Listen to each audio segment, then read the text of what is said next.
अच्छा, मनु महाराज बड़े परेशान अंदर कह तो दिया कि हम कर्दम ऋषि से विवाह करेंगे, पर लेकिन कर्दम तो ऋषि हैं, महात्मा है, जंगल में रहते, छोटी सी उनकी कुटिया होगी, उस कुटिया में रहते, और हम तो राजा हैं, हमारी पुत्री राजकुमारी है। अब जो सुख सुविधाओं में रही हो, अब वो जंगल में उस कुटिया में कैसे रहेगी? यहां तो बड़ा सा महल है, वहां छोटी सी कुटिया होगी। यहां तो कई दास दासियां इसकी सेवा में, और वहां इसे सारा काम खुद करना पड़ेगा। तो हमारी पुत्री कह तो रही है, पर लेकिन मनु महाराज हृदय में बड़े परेशान। एक पिता को सबसे बड़ी चिंता क्या है? एक पिता को सबसे बड़ी चिंता यह होती है कि उसकी पुत्री का जहां विवाह हो वो वहां खुश रहे। जब पिता को अपने पुत्र की उतनी चिंता नहीं होती, अभी आप देखना, पुत्र की उतनी चिंता नहीं होगी, उसके विवाह की भी उतनी चिंता नहीं होगी, पर अगर बेटी का विवाह करना है, पुत्री का विवाह करना है, तो उसके लिए पिता बड़ा सजग रहता है, बड़ी सजगता से, कि भाई हमारी पुत्री का जहां विवाह हो वहां उसे कोई समस्या ना हो, कोई संकट ना हो। और भगवान ने पिता और पुत्री का तो इतना अच्छा संबंध बनाया है। पुत्री के प्रेम में सामान्य पिता की तो छोड़िए, जनक जैसा जो विदेह राज हो वो भी बह जाता है। आप लोगों ने कथा सुनी होगी, जब जनक महाराज सीता जी को विदा करते हैं ना जनकपुरी से। अच्छा, हमारे यहां तो जो विवाह होते हैं वो कितने दिन के होते हैं? एक दिन, 2 दिन, 2 दिन का विवाह। वो अब तो और हो गया, दिन ही दिन में विवाह निपट जाता है और सब कार्यक्रम हो जाता है।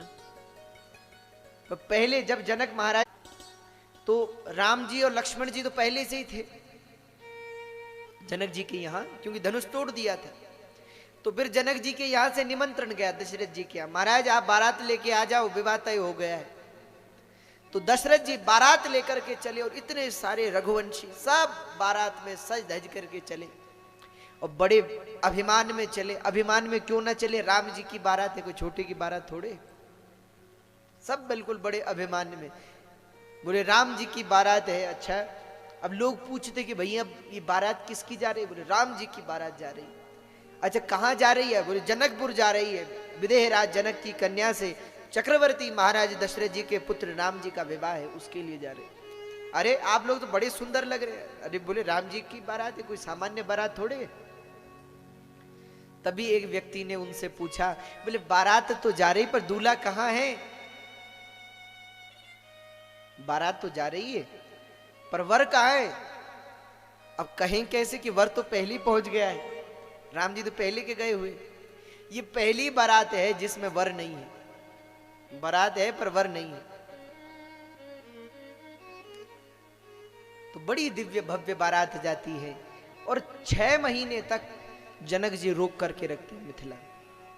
दशरथ जी रोज कहते महाराज हमें जाना है, तो जनक जी चरण पकड़ लेते, महाराज आपको कोई समस्या है, कुछ सेवा में कमी हो रही है? नहीं नहीं महाराज। तो आप जाने की बात, कल चले जाना, आज रुक जाइए। अगले दिन भी महाराज दशरथ जी कहते हम जा रहे हैं, तो जनक जी फिर चरण पकड़ ले, कोई कमी है महाराज? कल चले जाना। कल कल करते करते 6 महीने बीत गए जनकपुर में राम जी की बारात। और हमारे राम जी का तो क्या कहना।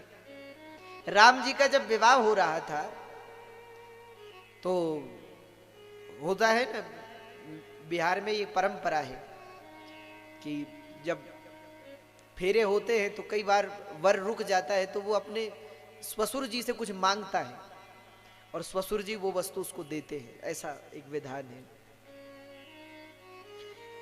तो कहते हैं जब राम जी के विवाह के फेरे हो रहे थे, अचानक से राम जी रुक गए। तो जनक जी तो बड़े प्रसन्न हो गए कि भगवान हमसे कुछ मांगेंगे, लगता है कुछ इच्छा है। तो जनक जी आगे, महाराज बताइए आपको क्या चाहिए?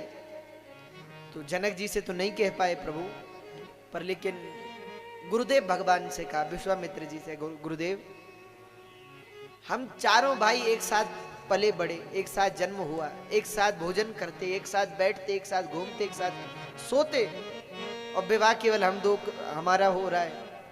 हमारे और भाइयों का भी विवाह हो जाता तो चारों भाइयों का विवाह एक साथ हुआ फिर तो।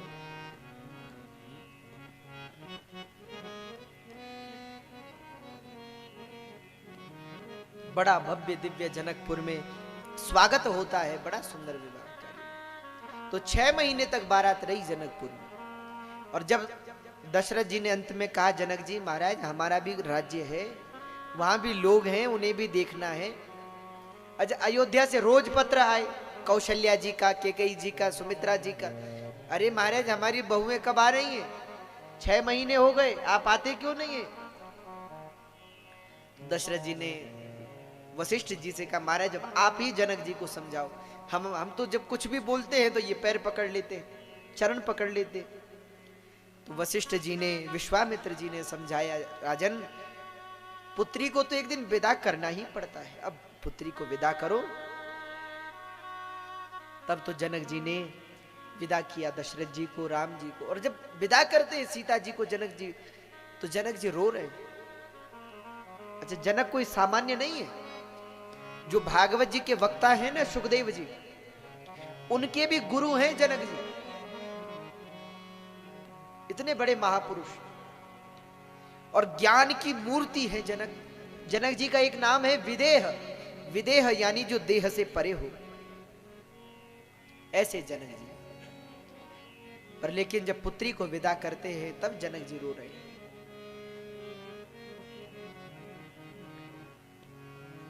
सीता जी को विदा करते हैं, बार बार गले से लगाते हैं, सीता जी को समझाते हैं, पुत्री सास ससुर गुरु सेवा करही। अपने सास ससुर के पति की सेवा करना। पति रुख लखी, पति को देख करके उनकी आज्ञा का अनुसरण करना। और जब बहुत दूर तक आते हैं जनक जी छोड़ने के लिए दशरथ जी को, और बाद में दशरथ जी कहते हैं, महाराज अब आप जाइए, वापस जाइए, अब हम जा रहे हैं। तो जनक जी दशरथ जी के चरण पकड़ लेते और चरण पकड़ करके कहते, महाराज हमारी पुत्री से कोई गलती हो जाए तो इसे क्षमा कर देना, हमारी पुत्री पर क्रोध मत करना, कोई भूल चूक हो जाए तो ये समझ करके कि अनजान है, छोटी है, नहीं जानती है अभी, ये मान करके क्षमा कर देना। तो दशरथ जी ने गले से लगा लिया जनक जी को। आज तो दशरथ जी रोने लगे। दशरथ जी रो रहे जनक जी के प्रेम को देख करके। और जनक जी से दशरथ जी कहते, महाराज हम अपनी बहू को नहीं ले जा रहे, हम तो, आप तो ये समझो हम अपनी बेटी को ले जा रहे हैं, बहू मान करके नहीं, सीता को तो हम बेटी मान करके अपने घर में रखेंगे, आप चिंता मत करो। और आज भी आपने देखा होगा कि जब जब कहीं विवाह होता है और पुत्री को विदा किया जाता है तो पिता की क्या हालत होती है। इस संसार में सबसे बड़ा अगर कोई दान है तो कौन सा दान है?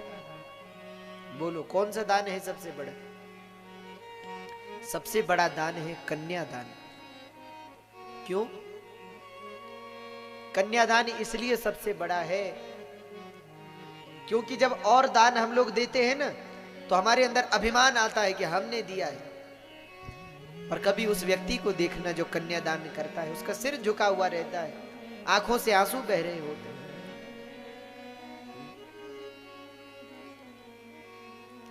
तो पुत्री को विदा करना,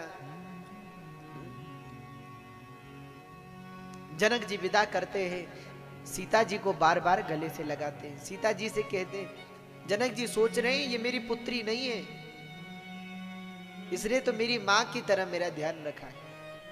आपने देखा होगा घर की जो बेटियां होती, पुत्रियां होती हैं, वो पिताजी का ऐसे ध्यान रखती मानो पिताजी की भी माता जी हो। भोजन किया कि नहीं किया, आराम कर रहे हैं नहीं कर रहे हैं, पूरा ध्यान।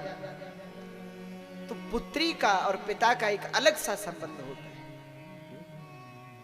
यहां मनु महाराज बड़े परेशान हैं। अपनी पुत्री को तो दे रहा हूं पर ये खुश भी रहेगी? जंगल की बात है, पता नहीं कैसे ऋषि हैं, कैसे महात्मा हैं, विदा तो दान तो दे दूं पर लेकिन मेरी पुत्री को कोई समस्या तो नहीं होगी, कोई परेशानी तो नहीं होगी। बार बार